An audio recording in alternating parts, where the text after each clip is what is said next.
Good evening everyone, I am Mr. Ish. You are joining me for this video here on more trigonometric substitution integrals. The focus of this video is twofold. One, we will look at examination style questions, meaning these substitution integrals that we'll involve, and we'll look at using the trigonometric techniques we have at hand. They'll be a little more hard and they'll be more involved. Secondly, the focus is on presenting antiderivatives, and you know the antiderivative represents the answer you've obtained from your indefinite integral. That antiderivative will be presented in a better, more unambiguous format. And that right there will be the twofold focus for this video for everything that follows from this point onward. The latter forms, and you know what forms I'm talking about, the forms which appeared in terms of question form, integral forms as a square minus x square, these type of forms. And we saw also something which is x square plus a square, which could also have been a square plus x square, exactly the same thing. And we also saw forms of this x square minus a square. These are the type of forms, the latter forms of trigonometric substitution, which are usually considered more difficult than the other ones where you're basically employing just direct identities to get through to the final antiderivative. Anytime as you remember, you see these forms, you're thinking first about what the coefficient of a is represented by, like what a is, and that's not very hard to determine. You can easily use that based on the perfect squares and the roots. It easily leads you to that a. Anyhow, when you see something of this form, you're thinking of the following things. X is here equal to a sine theta, and then the derivative of that is equal to a cosine theta d theta. Anything of this form translates into that. And you know I've reviewed this, I'm just reviewing it again because in this video we're just looking at more of these example types. Anytime you see something of this form, you're thinking x is equal to a tan theta. And sometimes a can be just a 1, in which case you can omit the a. Then the dx over here is a secant squared theta d theta. And then of this form right here, which is usually considered the more hard form, x can be a secant theta. And then dx will be the derivative of that, will be a secant theta tan theta d theta. In all of these instances, you're looking at this and then you're taking it to the derivative process to get this next value. So you're just doing the derivative here of your initial substitutions to get all of these items that you need. These x values will substitute in place of here, the dx values will substitute in place of that item over here. So these types of techniques are tricky, but they're not too hard and they can get quite complex. I want to spend time in this video just looking at more of this, because this is the most practical aspect of trigonometric substitution that you can learn. We're going to digress a little bit just over here just to re-examine this earlier concept we examined in one of the pre-calculus videos, these type of questions, because it's important to know how to do these type of questions, especially for these trigonometric integration substitution techniques, especially when you have to present your answer in a good format. You know, anytime you're looking at these questions, you should always be looking at this part right here in the brackets as something which represents your theta angle, your theta. And you always map out your triangle using this information within the parentheses. Let's look at this question over here. Always draw your triangle in this form, a right facing, and you can make your theta. This theta is this same theta and it's represented or mapped. You can determine the anatomy of this triangle from this parentheses part. You always look at this function over here and you use its definition. What's cosine? It's adjacent or hypotenuse, and you use the value right after the function to map out your triangle. Adjacent over hypotenuse. Adjacent over hypotenuse. Then you find the third side. Sometimes you don't have to, but always as a good practice you can. And you always use this formula, a square plus b square is equal to c square. This is a, this is b, this is c, the Pythagorean ratio, Pythagorean formula. And you know this one will be 25 minus x squared. Once you have your triangle mapped out and filled out, you always then look at this part right here, the cotangent. And you're viewing it as cotangent of theta, because all of this right here represents theta. And you look at the definition of cotangent to get the actual value of what you're trying to find. What's the definition of cotangent? It's adjacent or opposite. It'll be adjacent or opposite. 25 minus x squared, and you would be done. You could rationalize this if you wanted, but you don't have to. When you come over here, you're basically looking at this to map out your triangle. Make a right facing triangle. Here's my theta. You look at here, arc tan, which is the same thing as saying tan minus 1, inverse tan of 5. And any number without a denominator is always the same number divided by 1. And that gives you what you need to know. What's the definition of tan? It's opposite divided by adjacent. So the scale is not, these diagrams are not drawn to scale, so don't worry too much about that. Then you look over here to find your third side using a squared plus b squared is equal to c squared. This you know will be root of 26. 5 squared plus 1 squared square root 26. Then you're basically looking at this part next, but you're looking at it in terms of this cosecant theta. And here's your theta. What's the definition of cosecant? It's hypotenuse divided by opposite, and it'll be root 26 divided by 5, and you would be done. So that's how you do these type of questions. And these types of questions are called the calculus applications of trigonometry. These are the calculus applications of trigonometric questions, so you should know how to do these. Before we start seeing examples, it's very important to review this technique on how you can make your answer more meaningful in terms of theta, the substitution we do for theta. And this is how we do it. If hypothetically you have a question which says, let's come up with some example question over here. We have over here x is equal to 5 tan theta. How do you make your answer more meaningful? This is how you do it. You solve for theta. Theta is equal to inverse tan. You take tan on the other side, and you take 5 on the other side, and you get inverse tan x over 5. And how do you get this? You take 5 first. You'll get tan theta is equal to x over 5. Then you take tan on the other side. Tan on the other side, you'll get inverse tan x over 5 or arc tan. So that's exactly how we're coming up with it, which you can write as this arc tan x over 5. Now supposedly you have this as a premise, your basic premise. You have to somehow use this to make up your triangle. If you draw a triangle always here in towards the right side, make it a right facing triangle. This point here is always facing the right.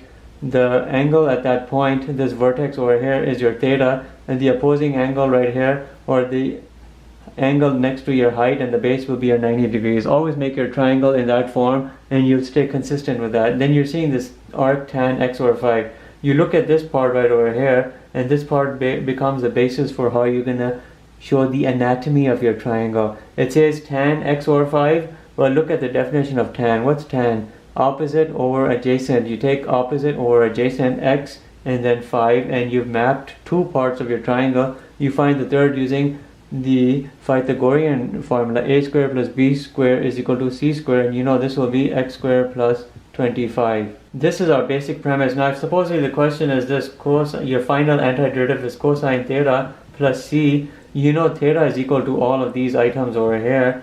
Theta is equal to this, theta is equal to this, theta is equal to this.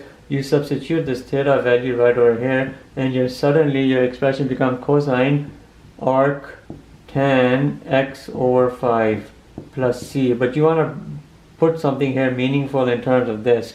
When you put something here meaningful, now you're looking at cosine of this angle. All of this angle represents theta, which is this theta over here. What's cosine of this theta? Well, you look at the definition of cosine, it's adjacent over hypotenuse, and it becomes adjacent over hypotenuse 5 over x squared plus 25 plus c. And now you finally have converted weaker answer into a more meaningful answer, and that's exactly how you do it. You have to first map out your triangle based on the original definition that you know, and then from there you take it these extra steps ahead. Supposedly at the end of a certain question you've gotten this as your final answer, secant theta plus c. That is the result of your antiderivative of some expression you've integrated, and you've ended up with this. Your original substitution somehow we can say was this. We'll say it was cosine x was equal to 4 cosine theta.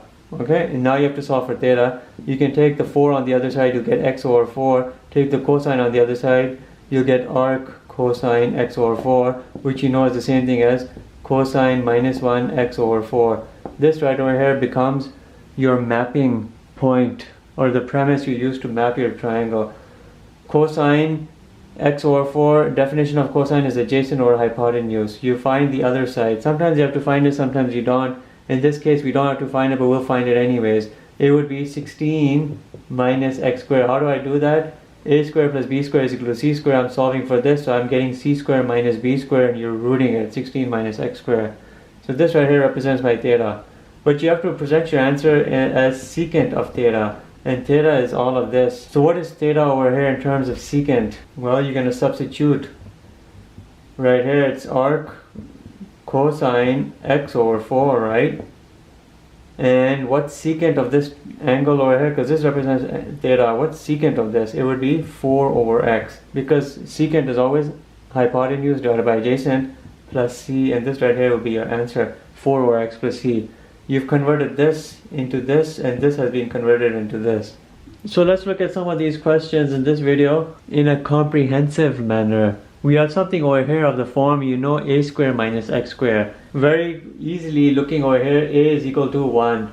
X here is equal to 1 sine theta, but 1 over here is meaningless. Dx is equal to cosine theta d theta, and then you have to play with everything over here. We're going to look at this question in a comprehensive manner, and I'll show you what I mean by that shortly. You make these substitutions into your question.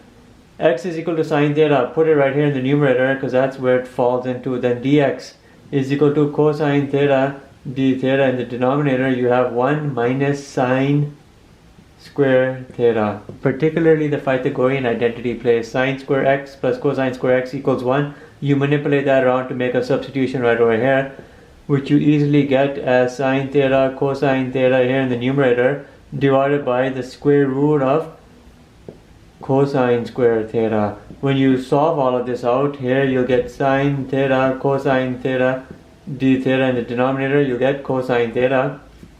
These cancel out. You end up getting the integral of just sine theta d theta, which you know to be minus cosine theta plus c. This is an indefinite integral. We're going to provide a more meaningful answer than this. You can take the antiderivative here and take its derivative and try to take it back to its original question form, which is right over here, but it won't be easy. When you make this answer right here into a more meaningful form, then you can easily take it back to the original function. How do you make it into its meaningful form? An answer with more meaning, you look over here at this form right here. If x is equal to sine theta, we know by means of solving for theta, theta is equal to arc sine x. But it's x over 1, right? X over 1, x is the same thing. So theta here is equal to arc sine x over 1.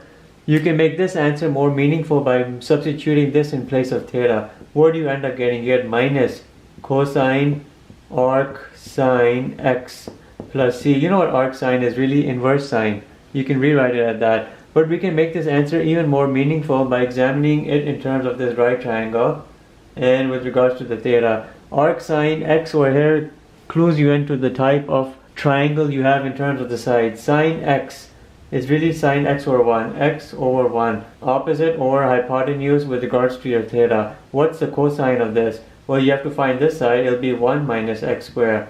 Now you can use this in terms of the cosine definition.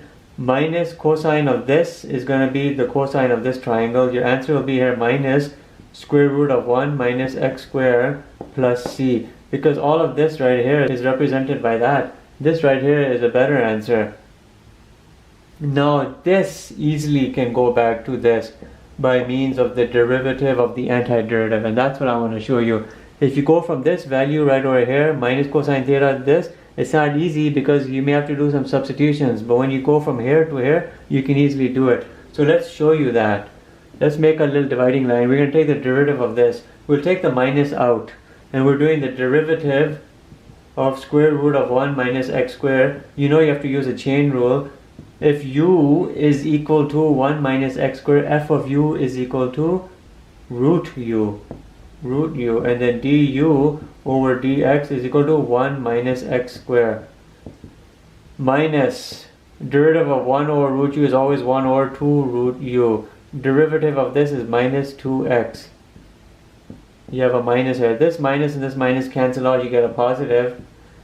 This 2 and this 2 cancel out, you get an x divided by a root u. But what was root u? Root u was all of this. You end up getting x divided by 1 minus x squared root. So here you end up back to your original function, which you can see very easily right here on the top. So let's look at this question. You know, in this video we're basically looking at questions of this form and learning how to become a little more adept at doing them, becoming more comfortable with those type of questions. And we're also learning towards the end of each question how we can present the answer in a better form. When you're seeing something like that, of that nature, you basically have a polynomial expression, but within that somehow there is a trigonometric expression camouflaged. You're looking at something which looks like x squared minus a squared form. That's what we're basically looking at. And when you're looking at something like this, you have several things you have to find out. A here is equal to 3, the square root of 9. X is equal to 3 secant theta, because it's x squared minus a squared.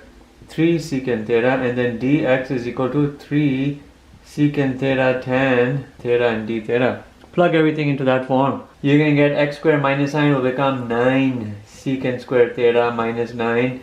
Dx, is all of this 3 secant theta tan theta d theta over x cube. 3 secant theta cube would be 27 secant cube theta. Let's try to simplify everything in one round. Everything right here, 9 secant squared theta minus 9, you can isolate. You get 9 secant squared theta minus 1, which is equal to square root of 9 tan squared theta, which is equal to 3 tan theta. So here in the radical part, we have just the 3 tan theta coming out of it. So let's put that into work. The 3 tan theta over here, and then you have a tan theta, you have a 3 secant theta. This secant theta will cancel out with one of these secant thetas, and you'll get secant squared theta in the denominator. Let's put a d theta over here on the side. This 3 tan theta will multiply with this tan theta, or let's just say the tan theta will multiply with the tan theta, you'll get tan squared theta. Now let's look at the coefficients. 3 times 3 is a 9, and then you have a 27, you'll get a 3 in the denominator. When you take this to a better form, you're looking at something like this. 1 over 3 tan squared theta secant squared theta d theta. And this right here can be simplified. You're basically looking at sine square over cosine square divided by 1 over cosine square. You can flip everything around. You'll get sine square, I'm ignoring the thetas over here, times cosine square over 1.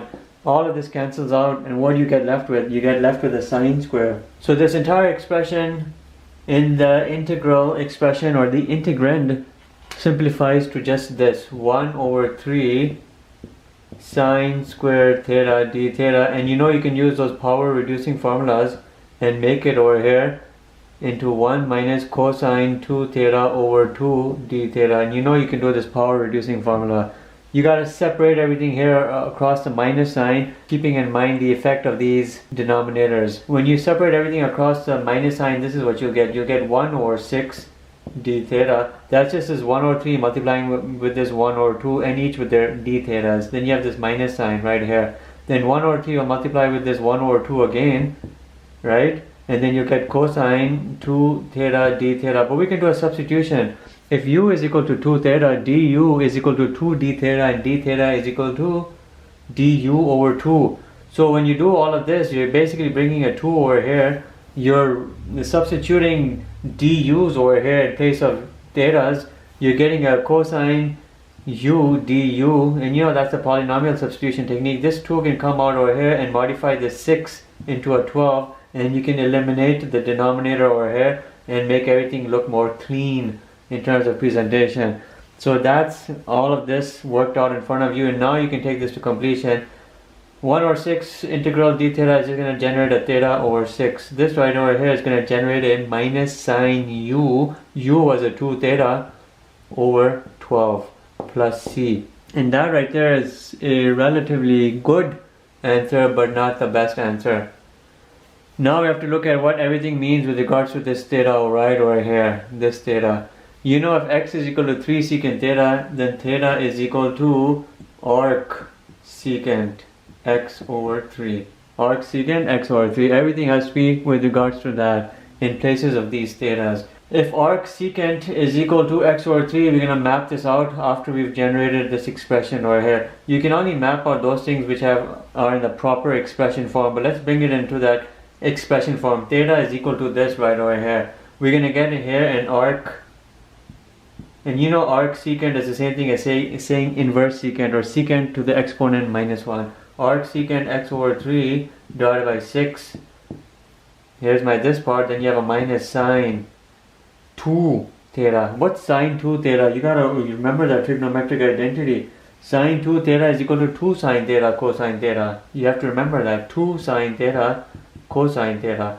Remember, sine 2 theta is equal to 2 sine theta cosine theta, and each of these thetas you have to put this right here. You have arc secant x over 3, and then cosine. Remember, 2 sine theta cosine theta. You'll have an arc secant x over 3 plus c, but this right here is all over 12. You can do all over 12 right over here. This 2 over 12 can be simplified to 1 over 6. We're doing a lot of simplifying over here, constant erasing, writing and erasing, because I have limited space here. So this 2 over 12 becomes 1 over 6. And you can always rewind and see how things played out.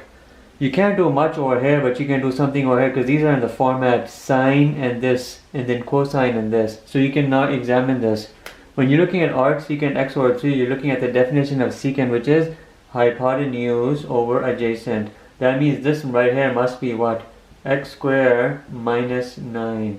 What we'll have here on the bottom is this. Nothing will happen with this because we don't have a function attached to this. This will stay as arc secant x over 3, and let's bring this 1 over 6 here on the outside. Now we'll do minus 1 over 6. Sine of this is looking at square root of x squared minus 9 divided by x, because sine is what? Opposite over hypotenuse. You're looking at x squared minus 9 divided by x, opposite divided by hypotenuse. And then cosine of this is what?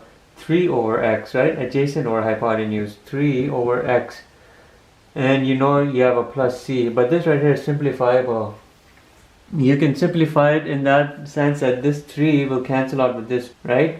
This 3 cancels out with this. What do you end up getting? You have to present the answer in a good form, and I'm going to do that over here. Look at what you have over here. You have square root of x squared minus 9 divided by 2x squared, and that right there will fulfill your answer. Square root of x squared minus 9 divided by 2x squared plus c, and your question will be completed. Square root of x squared minus 9 divided by 2x squared. Now this right here is your answer, all of this expression. This right here is your final answer. You can take the derivative of this entire antiderivative and you can end up right back to this. When you have examined your answer in terms of the triangle, you have the best answer. So let's look at this question. Integral of x divided by square root of x squared minus 7 dx. We don't have a perfect square over there in terms of getting a good square root, but that's fine. We'll deal with what we get. We're looking at a question of this form, x squared minus a squared, where a happens to be root 7. That's fine. It'll work its way through. You know you're going to have x is going to be root 7 secant theta, and dx is going to be root 7 secant theta tan theta d theta. You're going to have to run this through that. Root 7 secant theta, and then dx is all of this, root 7 secant theta tan theta d theta. In the denominator you're going to have x squared minus 7. You'll have 7 secant squared theta minus 7. You know all of this is going to simplify. You'll isolate the 7 into secant squared theta minus 1, which by means of an identity is 7 tan squared theta. When you do the square root of that, you'll basically end up with root 7 tan theta. All of this right here is going to become that. So let's just start cancelling things out. You have this tan theta over here, which will cancel with that. Root 7 will cancel with that. You'll end up having secant theta times secant theta times root 7. You'll have this root 7 secant squared theta d theta. There's a clean antiderivative available for you which can provide you that. That is, if you were to take the derivative of that antiderivative, you end up back over here, and you know it would be this root 7 tan theta plus c. But this right here is a good answer, but not a best answer. We have to come up with a better answer. You know, if you look at this form right over here, it provides you the value for theta. Theta is equal to, you take root 7 on the other side, you take secant on the other side, you have arc secant x divided by root 7, which if you do in terms of mapping of a good triangle, you can get a good answer. You're looking at this form over here, which translates to this root 7 tan of arc secant x divided by root 7 plus c. This right here provides you with an inclination to go through this process. Arc secant x divided by root 7 defines the anatomy of the triangle. Secant is hypotenuse divided by adjacent side. Hypotenuse divided by adjacent side with regards to your reference theta angle, because this right here represents your theta. But what's the tan of this theta? You have to find this other side. It's going to be x squared minus 7. Remember, a squared plus b squared is equal to c squared, and you just do simple algebra to find your missing side. The tan of this angle is going to be this divided by that, but you have this coefficient root 7 first, then the tangent function, which is square root of x squared minus 7 divided by root 7 plus c. These root 7's cancel out, and we publish our final answer right over here, we get a square root of x squared minus 7 plus c. Now that answer right there is good because you can easily take the derivative of this antiderivative and end up back to your original function very easily. If you work with this right over here and you try to take this back over here, it's not easy in terms of the derivative because you have to somehow get a substitution into play to come back over there. So let's look at this question. Integral of x divided by square root of 3 minus 2x minus x squared dx. The only startling thing about this question here is we don't have something which is factored out cleanly for us so that we can say if it's a squared minus x squared, or is it a squared plus x squared, or if it is x squared minus a squared. And because it's not in that format, we have to determine what format or what scheme is at play here. And we have this extra little bit of work to do at the beginning, and we have to do completing by the square technique. If you look at this entire expression, you can say minus x squared minus 2x plus 3. We have to complete the square over here. We'll do minus isolated and you'll get x squared plus 2x plus 3. When you do completing the square over here, you can sometimes do this in your head. You'll get x squared plus 2x plus 1 plus 3 plus 1. This 1 multiplies with this minus 1. You bring it on the other side of the parentheses with a positive sign. You get here minus into x plus 1 whole square plus 4. And you have to remember the completing by the square technique, which is the same thing as saying 4 minus x plus 1 whole square, which is the same thing as looking at a square minus x square. So now we know we're looking at a square minus x square form of question. So let's erase this part right over here, keep that down so we can bring in our format over here. Now look what's going on here. We have a 4 minus x plus 1 whole square, but we have an expression over here. If we substitute this expression right over here for u is equal to x plus 1, we can suddenly convert this entire expression into a square minus u square. Alright, it would be easy and we can say 4 minus u square. Rather than having this, we can bring it to a letter. And then if you have an x over here, we can solve for this x. We know x is equal to u minus 1. So we've done a couple of substitutions over here which will play into our question. When we're looking at something of this form, which is 4 minus u square or 4 minus x square, we know we're looking at 2 sine theta, right? U is equal to 2 sine theta, du is equal to 2 cosine theta, d theta, right? You know all of that will play in, and we have to put that into our form over there. What's x? X is u minus 1, u minus 1. What's going to fall into this place? You're basically looking at this right over here, this, or you're looking at this right over here. You're going to do square root of 4 minus u square, which is this 4 sine square theta, and then d theta or du is all of this 2 cosine theta d theta. Now I don't like the fact that I have thetas here, thetas here, thetas here, but I have a u over here. It spoils things. I have this expression u is equal to 2 sine theta. I can substitute this right over here, and I can make my expression this 2 sine theta minus 1 divided by everything else which you see. What's gonna come out of this?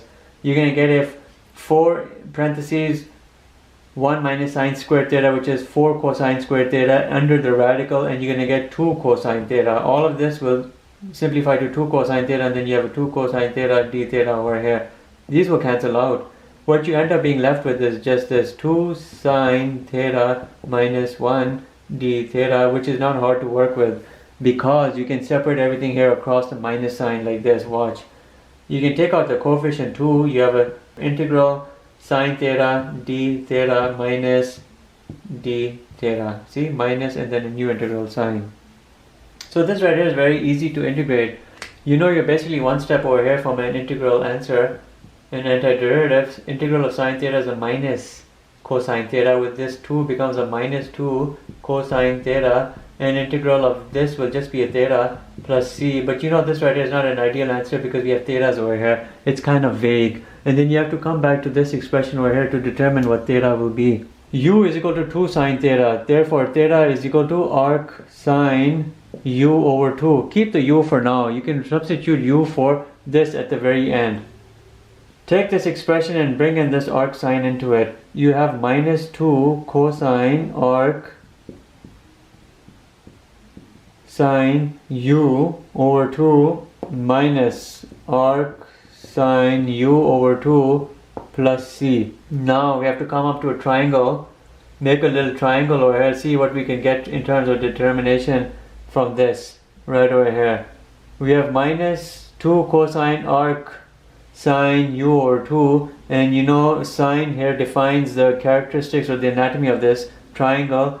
Sine is opposite divided by hypotenuse, opposite divided by hypotenuse. And what must this be? It'll be square root of 4 minus u square. Run everything using this. At the end we have to make a substitution for u based on this. What will our final answer be?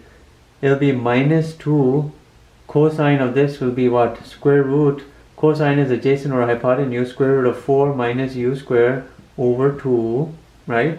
That's this part right over here. Then we have minus inverse sine, let's just write inverse sine arc sine u over 2 plus c. But we have to do final substitution for u, and that'll take us to our final answer. And we're going to come right over here and write it out. We'll have these 2's will cancel out, these 2's.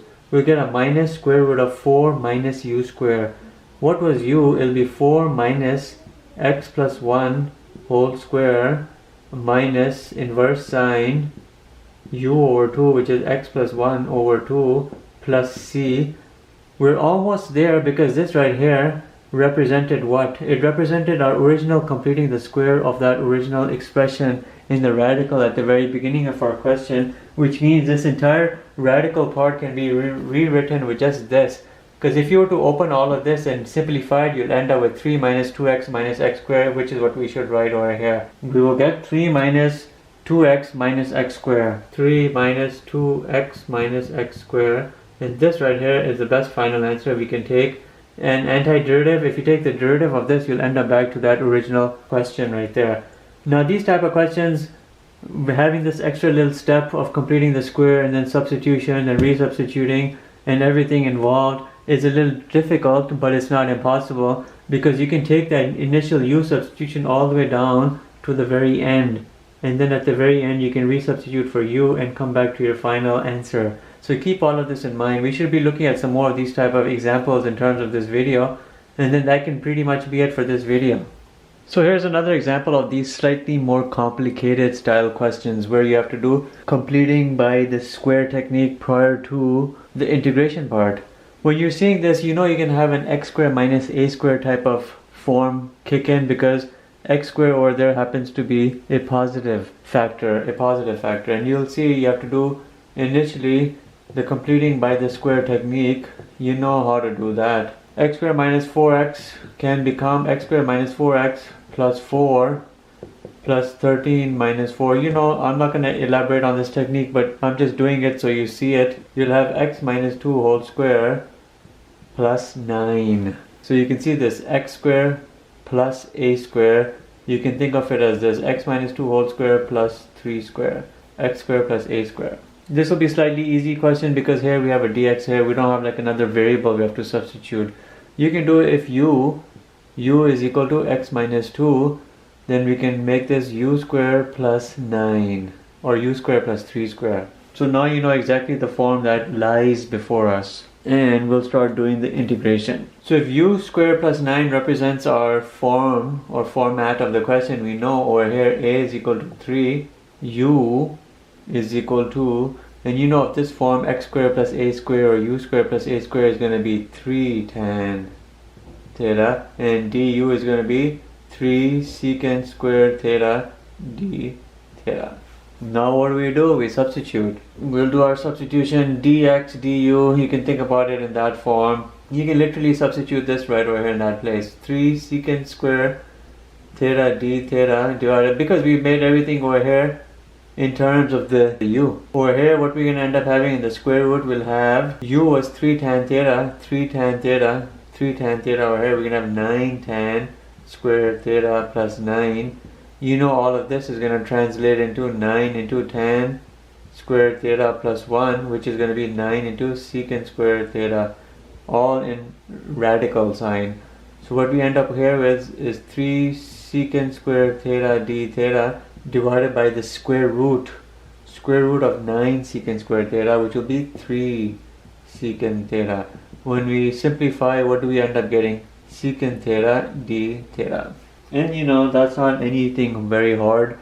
in terms of the antiderivative of that, or the integral of that, 3 secant theta is going to lead you to this. It's going to lead you to natural log secant theta plus tan theta plus c. But we have to think of everything now with regards to the thetas. And we have to do everything over here with regards to this expression, which will bring the u back into the picture, the u. So let's do that. From this expression, theta is equal to inverse tan or arctan u over 3. You have to put this within this expression, and you can do that. You'll get natural log secant of arctan u over 3 plus tan of arctan u over 3 plus c. When you have an expression like this, then you bring in this triangle and you start making the anatomy of it. Tan u over 3, what's the definition of tan? Opposite over adjacent. Opposite over adjacent. Therefore this must be what? U square plus 9. And then you just plug in these in terms of their functions. You'll have natural log. What's the secant of this? Secant will be hypotenuse over adjacent. Square root of u square plus 9 over 3. What will be tan of this? Tan of this will be exactly what you see. Tan will be opposite over this, u over 3 plus u over 3. But you can resubstitute back to the u items by looking right over here. Resubstitute. Square root of x minus 2 whole square plus 9, because u is equal to x minus 2.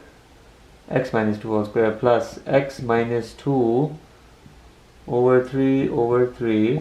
You know all of this. X minus 2 whole square plus 9 will lead you to exactly this expression which you see over here. You can leave this as your final answer if you want. You don't have to, but you can with this c. Or you can condense this into this form right here, because this right here, if you open this up, you'll end up with exactly that. Absolute value, because you don't want to be doing natural log of negative values, you do natural log of positive values.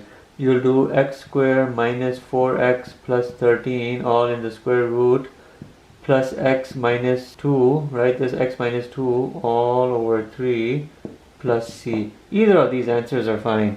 This one or this one, either one. You can roll with either answer. And the question is done. You can see how this right here represented the original answer right here, the weak answer. Then you take it one step forward into this form, then you bring it down, and right here, these are the best answers right over here. Here's another similar type of question. We won't be looking at too many more examples in this video. We're just trying to get a broad understanding here of these type of questions. The first step you want to do over here, especially when you don't have a factored out function over here, is to do completing by the square, and you know how to do that. X squared minus 6x plus 8, because when you complete it by the square, it tells you what type of format. A squared plus x squared minus a squared, or a squared minus x squared, any of those forms, because each of those forms leads you down a different path. When you're doing this, you want to do completing by the square. You're going to get x squared minus 6x plus 9 plus 8 minus 9. When you do all of this, you're going to complete it into this form right here. X minus 3 whole square minus 1. Or this will be x squared minus a squared. We're looking at an x squared minus a squared format. Okay? If u is equal to x minus 3, we're really looking at u squared minus 1 square right over here. So we're looking at an x squared minus a squared format. And you know what type of substitutions will play out over here. Nothing too fancy. So what are our substitutions over here? If u, let's start with a is equal to 1, u is equal to secant theta, du is equal to secant theta tan theta d theta. You can essentially convert your entire expression over there into this form right here. Secant theta tan theta d theta divided by all of this, which over here mirrored this u square minus 1 square in the parentheses. We're basically looking over here at this part over here at u square minus 1 square in the parentheses, except u over here represented x minus 3 whole square. We're looking at that. But what does u represent here? U here represents secant theta. We're basically looking at secant squared theta minus 1. You know, this right here represents tan squared theta. We're looking at this. Secant theta tan theta d theta divided by the square root. This over here is really square root of tan square root theta by means of isolation or by means of identity, the Pythagorean identity. Square root of tan squared theta becomes tan theta. So it seems like we're going down a similar path as the previous question. These cancel out.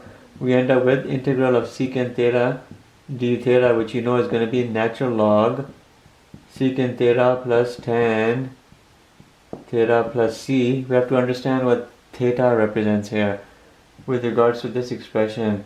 Theta over here is equal to inverse secant u over 1.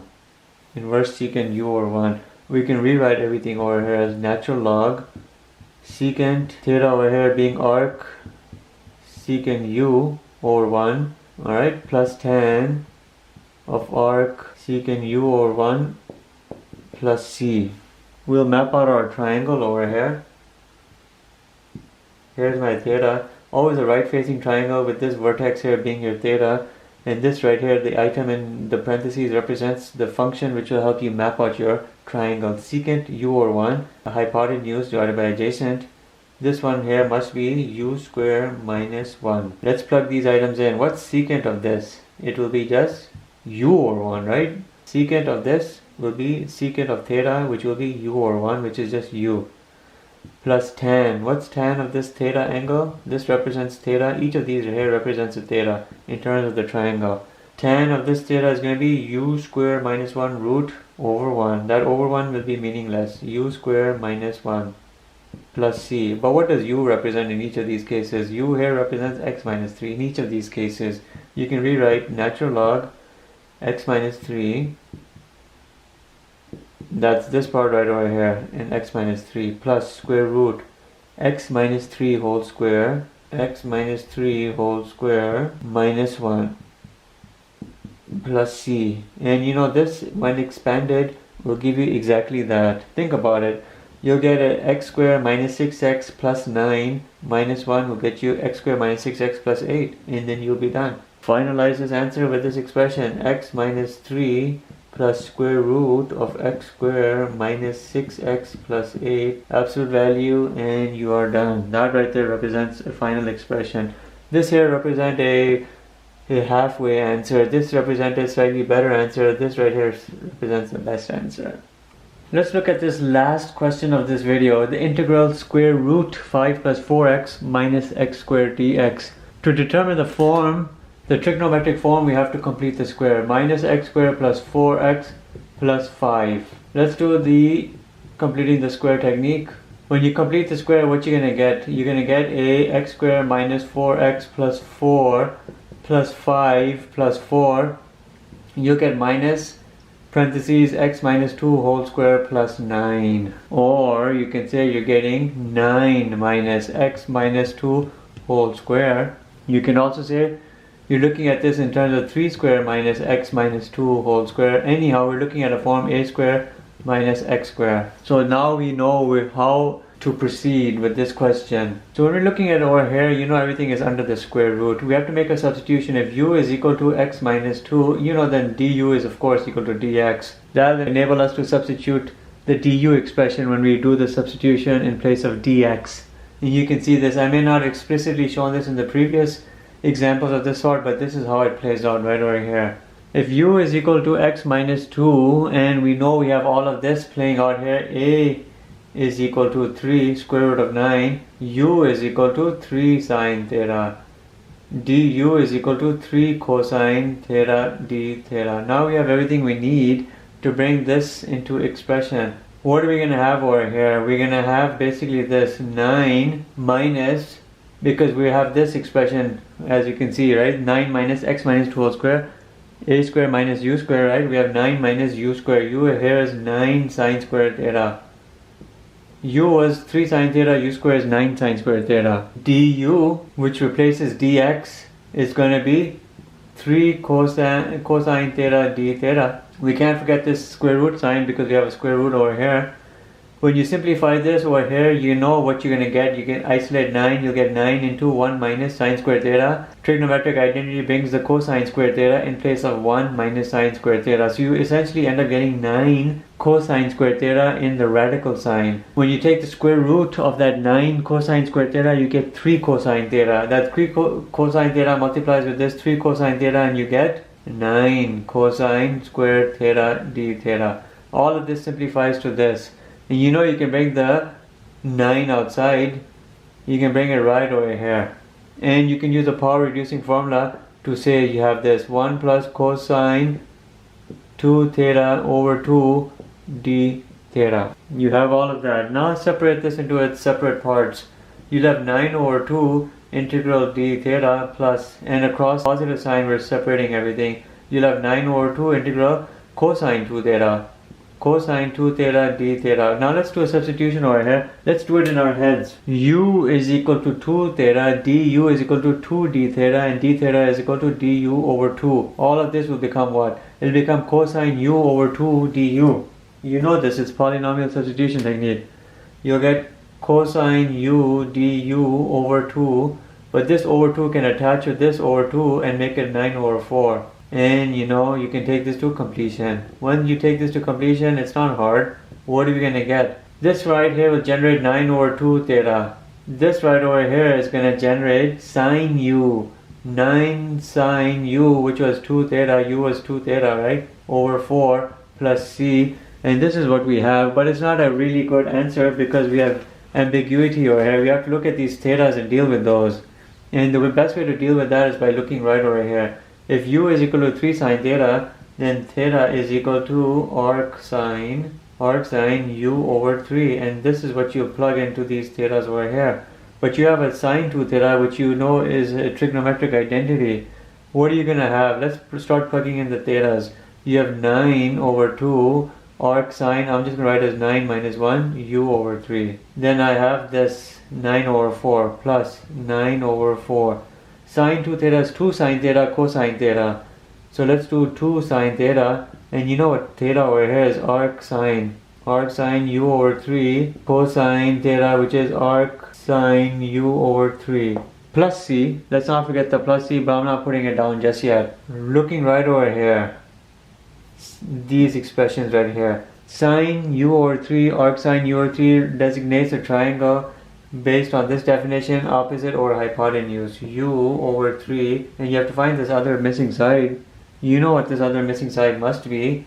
It'll be 9 minus u square root, right? 9 minus u square root will be this side right over here. Square root of 9 minus u square. Now you have everything you need to finish this question, and you know what u is equal to. U right here is going to be the substitution, which will go in at the very end. Let's do this. And you know this 9 over 4 multiplied by this 2 makes it a 9 over 2 right over here. You can do that simplification. So that's one step less we have to worry about. Anyhow, let's start plugging in these items. This right over is going to stay exactly the same because you can't do anything much with it. So you'll get 9 over 2 arc sine u over 3, which is x minus 2 over 3. So this part right here is done. Now we have to do everything over here. You know arc sine u over 3 represents here theta angle. This right here represents theta. So we're finding sine theta, cosine theta. What sine theta is u over 3? But what's u? U is x minus 2 over 3, right?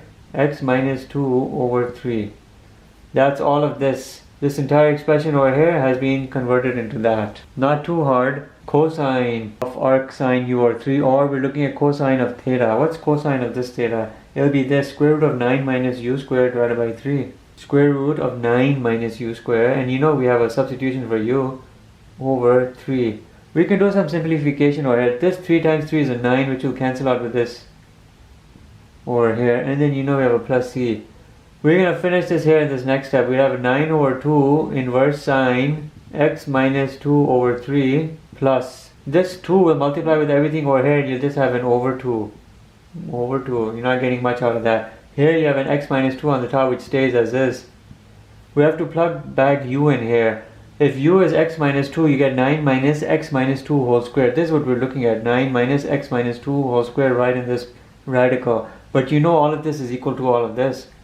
So you can put all of that back.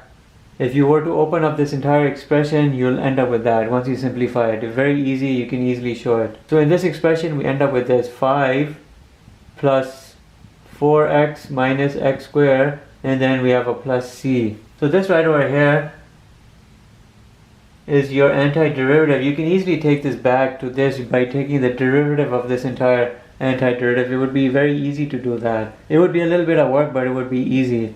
Contrast to you trying to take this back by doing the derivative of this, trying to take it into that. You're here looking at thetas, here you have x's, so some substitution has to play into that to make you arrive at that.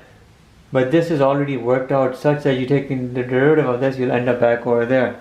So we end up our example with this right here as being our best answer, and we end the video with this practice right over here. So keep in mind what I've shown you in this video. I've shown you questions of these sorts, the basic types, a squared minus x squared, or x squared plus a squared, or x squared minus a squared. I've shown you these parts, and I've shown you the same types of questions like that, except they involve the completing by the square technique. And I've shown you how to take that to completion, and we've also looked at these aspects in here again. I know we saw stuff like this in precalculus, trigonometry, but we looked at it again over here because it played relevance over here. Try to use this concept over here, this concept of drawing this triangle and mapping it out and incorporating those values into your answers, because it makes your answers more meaningful. There's much more meaning in this answer than compared to this answer. So keep all of these things in your mind. Stay tuned, I have several more videos coming up. I hope you enjoyed this video. Thank you for watching. Have a nice day. Bye.